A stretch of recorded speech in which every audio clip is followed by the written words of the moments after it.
Okay, welcome to the new video, students. In this video we are continuing our topic, that is pollution. In the last lecture we have seen about air pollution. Today we are going to discuss about noise pollution and water pollution. See, noise pollution, ये जो है, it is a pollution of sound. It can be said as sound pollution, right? There is an act in our constituent system, है ना, constitution. In our constitution system there is a law regarding air pollution. Air pollution act है हमारे पास में. तो air pollution act का amendment है कि air pollution act का अमेंडमेंट. Just a minute. जो एयर पॉल्यूशन एक्ट अमेंडमेंट है, I think it is in 1987. ठीक है, ये जो अमेंडमेंट एक्ट हुआ है air pollution act, it is amendment 1987.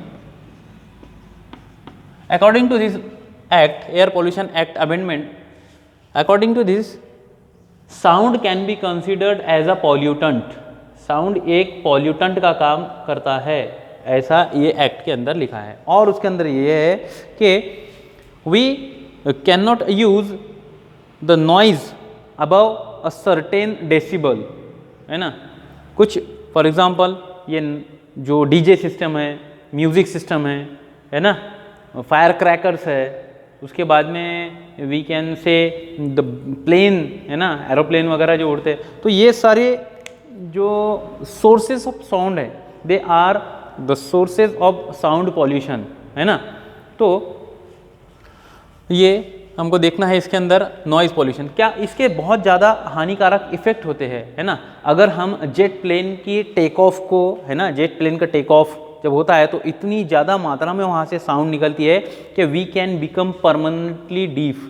हमारे एयर ड्रम जो है वो परमानेंटली डैमेज कर सकता है वो साउंड, है ना.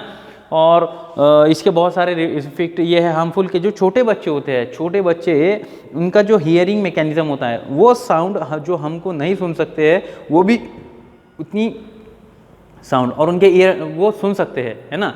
और जो ईयर ड्रम होते हैं उनके बहुत वीक होते हैं. अगर बहुत ज़्यादा साउंड को अगर वो एक्सपोज होते हैं उनके ईयर ड्रम, तो परमानेंटली बच्चों के ईयर ड्रम भी डैमेज हो सकते हैं, है ना. उसके बाद में इसके कुछ और साइड इफ़ेक्ट है कि ये जो है हार्ट बीट हमारी इंक्रीज़ कर सकता है, हमको इरिटेशन करवा सकता है ना. उसके बाद में अनईजीनेस, उसके बाद में हाई बीपी. जो लोग जो ब्लड प्रेशर के पेशेंट्स होते हैं वो अगर हाई साउंड वाले एरिया में चले जाए तो वो साउंड की वजह से ही उनके बॉडी पर इफेक्ट होता है और उनका ब्लड प्रेशर जो है वो इंक्रीज होता है, हाइपरटेंशन उनको हो जाता है ना. ये सारे कुछ इफेक्ट है ना. There are also psychological stress, है ना. साइकोलॉजिकल स्ट्रेस भी जो है वो नॉइज़ का हमारे बॉडी पर, ब्रेन पर होता है ना. It can affect the students learning behaviour and learning capacity. अगर हम स्टडी कर रहे हैं, पढ़ाई कर रहे हैं, उसके बाद में साइड में जो है वो म्यूज़िक बज रहा है, तो हमारी जो वो क्या कहेंगे, it act as a disturbance, जो हमको डिस्टर्बेंस का काम करवा रहा है वो, है ना. के बाद में तो इसके लिए क्या कहा है, government of India has rules and regulation against fire crackers and loud speakers, है ना. ये फायर क्रैकर्स वगैरह और जो हमारे डीजे सिस्टम है उनके लिए भी जो है क्या है, कुछ गवर्नमेंट ऑफ इंडिया ने रूल्स लगाई है. और उसने ये बताया है कि supreme court of India has band loud speaker eight public gathering after 10 PM. रात के 10 बजे से मॉर्निंग में 6 AM तक वो आप लाउड स्पीकर पब्लिक प्लेसेस में यूज़ नहीं कर सकते हैं, है ना. तो ये कुछ लॉज है, अमेंडमेंट लॉज है, जिसकी वजह से जो साउंड पॉल्यूशन है उसके ऊपर थोड़ा सा कंट्रोल हो रहा है. इसके बाद में हमको देखना है next topic, that is water pollution.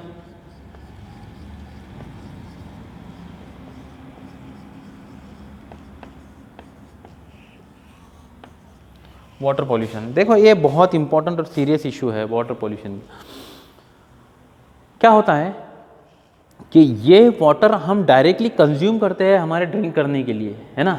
और it is an important factor for our life, हमारी लाइफ का एक इम्पॉर्टेंट फैक्टर है. और अगर यही कंटेमिनेटेड रहा तो it can give rise to different types of diseases. हमारे पूरे बॉडी के मैकेनिज्म को डिफरेंट टाइप्स की डिजीजेज इससे हो सकती है कंटेमिनेटेड वाटर की वजह से, है ना। अब देखो ये वाटर पॉल्यूशन, इसके लिए भी बहुत अलग अलग डिफरेंट टाइप्स के एक्ट है, जैसे water prevention and control of pollution act, water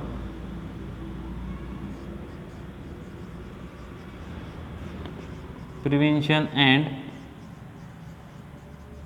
control act, ठीक है। ये it was found in prevention and control of pollution 1974। ये कब बना है? 1974 के अंदर इसको बनाया गया है ना। तो ये अलग अलग एक्ट है जिसके द्वारा हम क्या कर सकते हैं, पानी के पॉल्यूशन को हम कंट्रोल कर सकते हैं। उसके बाद में ये जो निकल रहा है पॉल्यूशन के सोर्सेज क्या है, हमको पता है पॉल्यूशन के सोर्सेज कौन कौन से होते हैं। तो सबसे पहले निकलने वाला कौन सा वेस्ट है, ये हाउस होल्ड जो है वेस्ट वाटर है ना, हाउस होल्ड वेस्ट वाटर है। उसके बाद में इंडस्ट्रियल वेस्ट वाटर है। ये क्या होता है, इंडस्ट्रियल वेस्ट है ना, ये सारे। उसके बाद में जो है वो सिटी ड्रेनेज जो होते हैं, ये पूरे छोटे छोटे हमारे सिटी के ड्रेनेज सिस्टम, ये पूरे जाके कहाँ जा रहे हैं, ये जा रहे हैं पूरे एक रिवर के अंदर, है ना। रिवर से वो जाते हैं कहाँ पे, लेक में या डैम के अंदर, है कि नहीं। और वही डैम का पानी फिर हम यूज़ करते हैं पीने के लिए, है कि नहीं। तो ये जो एक सिस्टम है, छोटे से बड़ा पॉल्यूट, बड़े से उससे बड़ा पॉल्यूट, ये पूरे सिस्टम को क्या कर रहा है, पॉल्यूट कर रहा है, वाटर बॉडीज़ को डैमेज कर रहा है ना। अब domestic sewage, it is one of the most common source of water pollution. जो हमारा डोमेस्टिक हाउस होल्ड सीवेज है, ये एक बहुत कॉमन सोर्स है हमारा, है ना। अब ये वाटर पॉल्यूट होके एक्चुअली कैसे मेज़र करते हैं हम वाटर पॉल्यूशन। ये वाटर पॉल्यूशन को मेज़र करने के लिए कुछ स्पेसिफिक फैक्टर्स है ना, एस्पेक्ट्स हैं, उनका देखा जाता है। जैसे एक फैक्टर देखा जाता है, उसके अंदर बायोलॉजिकल ऑक्सीजन डिमांड देखा जाता है प्लांट के अपने पानी के अंदर, BOD बोलते हैं इसको, ठीक है। BOD का लॉन्ग फॉर्म है बायोलॉजिकल ऑक्सीजन डिमांड। ये बायोलॉजिकल ऑक्सीजन डिमांड क्या है, देखो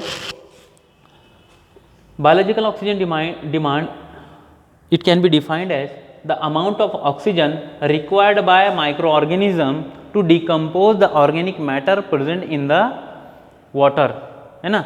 ये ऑर्गेनिक मैटर प्रेजेंट होते हैं, है ना,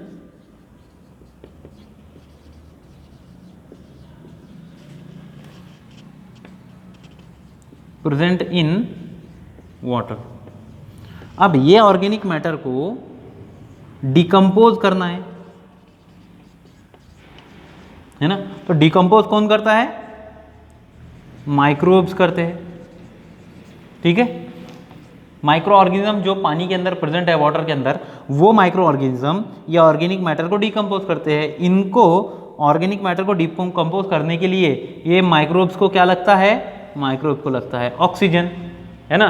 तो ये ऑक्सीजन क्या करते हैं, पूरा यूज कर लेते हैं वाटर बॉडी के अंदर का। तो वो अगर माइक्रो ऑर्गेनिज्म का ऑक्सीजन डिमांड ज़्यादा है, इसका अर्थ ये है कि ऑर्गेनिक मैटर की मात्रा भी उसके अंदर बहुत ज़्यादा है और उतना ज़्यादा ही कंटेमिनेटेड वो वाटर है। दूसरा, अगर बायोलॉजिकल ऑक्सीजन डिमांड कम हो जाता है, पानी के अंदर ऑक्सीजन कम हो गया, डिजॉल्व्ड ऑक्सीजन कम हो गया, पूरा ऑक्सीजन किसने यूज़ कर लिया, माइक्रोब ने यूज़ कर लिया। अब पानी में डिजॉल्व्ड O2 कम है, डिजॉल्व्ड O2 लेस, क्यों है, क्योंकि सारा ऑक्सीजन किसने यूज कर लिया, इसने। तो डिजॉल्व्ड O2 अगर लेस है तो पानी के अंदर जो फिशेज है और जो एक्वाटिक एनिमल्स है उनके लिए ऑक्सीजन अवेलेबल रहेगी क्या, नहीं रहेगी। तो लेस ऑक्सीजन की वजह से ये फिशेज और एक्वाटिक एनिमल्स ये सब क्या हो जाएंगे, डेड हो जाएंगे, है ना। तो अल्टीमेटली ये वाटर पॉल्यूशन की वजह से ह्यूमन बीइंग्स को तो डैमेज हो ही रहा है, लेकिन जो वो एक्वाटिक एनिमल्स वाटर बॉडी के अंदर प्रेजेंट है उनको भी क्या होता है, डैमेज होता है, ठीक है। ये मैकेनिज्म हो गया, है ना। ये एक क्या बोलेंगे इसको, इफेक्ट हो गया वाटर पॉल्यूशन का।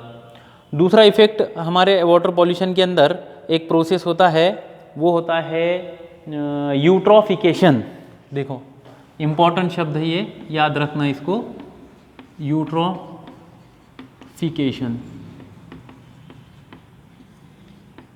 देखो वाटर पॉल्यूशन के अंदर ये शब्द सुनने के लिए मिलेगा। वाटर क्या होता है कि पानी के अंदर if the organic amount is increased, है ना, inside water body organic matter is increased, then that water will be suitable for the growth of different kinds of plants. जो वाटर एक्वेटिक प्लांट है वो उसके अंदर ग्रो होंगे, है ना। अब एक्वेटिक प्लांट धीरे धीरे ग्रो होंगे तो वो प्लांट, उनकी एक लाइफ साइकिल रहेगी, उनका एक लाइफ टाइम रहेगा। आफ्टर 15 ईयर्स और 10 years those plant will die, वो प्लांट क्या हो जाएंगे, मर जाएंगे। और मरने के बाद में वो प्लांट का रेसिड्यूज जो है वो उसी लेक में जमा हो जाएगा, यानी कि वो ऑर्गेनिकली और ज़्यादा रिच होते जा रही है और डिफरेंट प्लांट्स वहाँ पे क्या होते जा रहे हैं, ग्रो होते जा रहे हैं, है ना। अब डिफरेंट प्लांट वहाँ ग्रो होंगे तो वो भी 10-20 साल बाद 50 साल बाद मर के वही जमा हो जाएंगे। तो क्या हो रहा है, वो वहाँ पे एक ग्राउंड तैयार हो रहा है for the formation of a forest. एक फॉरेस्ट फॉर्मेशन के लिए वहाँ पे ग्राउंड तैयार हो रहा है, यानी 200 साल पहले वहाँ पे लेक था, आज वहाँ पे फॉरेस्ट तैयार हो गया, यानी कि एक वाटर बॉडी खत्म हो गई। तो simply we can say eutrophication is nothing but the ageing of water body, ठीक है, एजिंग ऑफ, ठीक है, एजिंग ऑफ यानी वाटर बॉडी का ओल्ड होते जाना, एज होते जाना उसकी, ठीक है।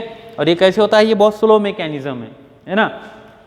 एक चार्ट के द्वारा हम समझ सकते हैं, है ना, कि सबसे पहले कि लॉस ऑफ स्पीशीज डाइवर्सिटी होगा, death of aquatic animal including fish वगैरह होगा वहाँ पे, और वो सारे मैटर वो वहीं जमा होते जाएंगे। जो मैकेनिज्म मैंने बतलाया कि पहले वहाँ पे वाटर है, वाटर के अंदर ऑर्गेनिक मैटर की मात्रा कम है, लेकिन कोई वाटर पॉल्यूशन की वजह से वहाँ के एक्वेटिक एनिमल क्या हो गए, पूरे ख़त्म हो गए, फिशेज वगैरह ख़त्म, डेड होके पूरे बॉटम पे सेटल हो गए। अब बॉटम में सेटल होने के बाद ऑर्गेनिक मैटर की जो मात्रा है वो क्या हो जाएगी, बढ़ जाएगी। अब ये बढ़ गया तो वहाँ पे सूटेबल इन्वायरमेंट तैयार होगा, किसके लिए, एक्वेटिक प्लांट्स के लिए। और एक्वेटिक प्लांट धीरे धीरे क्या करेंगे, पूरी लेक को डैमेज कर देंगे। एक बहुत डेंजर प्लांट है जिसका नाम है वाटर हाइसिंथ। ये बहुत ज़्यादा मात्रा में, इतनी मात्रा में ये ग्रो होता है जितनी हमारी निकालने की स्पीड नहीं रहती उतनी इसकी ग्रो होने की स्पीड होती है। तुमने अकोला वगैरह के अंदर देखा होगा, अकोला की रिवर, उसके अंदर यानी ग्रीन कलर के जो है वो प्लांट्स ग्रो हो गए हैं पूरे, है ना। बहुत बड़ी रिवर थी, एक टाइम ऐसा था कि पूरी कंटिन्यूसली फ्लो होती थी, लेकिन आज क्या हो गया, पूरे वाटर हाइसिंथ उसके अंदर ग्रो है।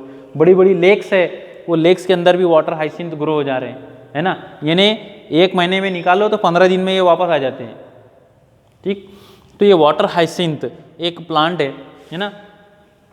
ये बहुत है, इसका नाम बॉटनिकल नेम है इकॉर्निया क्रैसिप्स, ठीक है, इकॉर्निया नाम है इसका।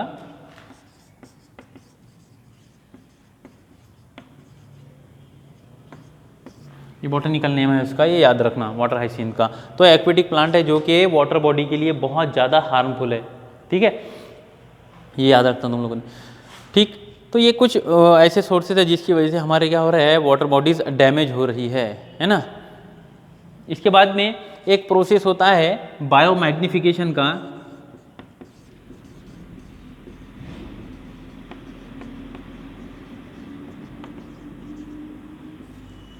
बायोमैग्निफिकेशन, ठीक है। ये बायोमैग्निफिकेशन का process we will start in later video. क्या होता है बायोमैग्निफिकेशन और कैसे जो है ये इंक्रीज होते जाता है, ये हम नेक्स्ट वीडियो में देखते हैं। Okay, thank you.